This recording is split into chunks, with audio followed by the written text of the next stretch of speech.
2014 ఆంధ్రాలో ఒక బీచ్ ఉండేది. టూరిస్టులు రేర్గా అక్కడికి వెళ్తారు.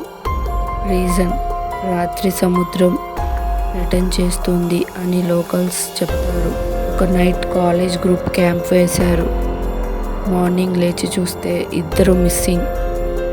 సర్చ్ ఆపరేషన్ స్టార్ట్ అయింది. 2 days తర్వాత సేమ్ స్పాట్లో బాడీస్ దొరికాయి. Post mortem shock. లంగ్స్లో శాండ్ ఉంది కానీ వాటర్ ట్రేస్ లేదు. పోలీస్ బీచ్ని నోటీస్ చేశారు. వార్నింగ్ బోర్డ్ పెట్టారు, నో ఎంట్రీ ఆఫ్టర్ సన్సెట్ అని.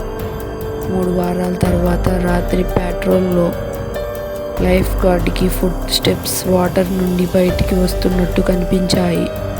టార్చ్ లైట్ వెయ్యగానే నో బాడీస్, కానీ శాండ్ మీద క్లియర్ మార్క్స్ ఉన్నాయి. 4 pairs of foot prints water వైపు నుండి ల్యాండ్లోకి వస్తున్నట్టు. Next morning news, beach gate లాక్లోనే ఉంది కానీ లోపల ఫ్రెష్ వెట్ ఫుట్ ప్రింట్స్ ఉన్నాయని.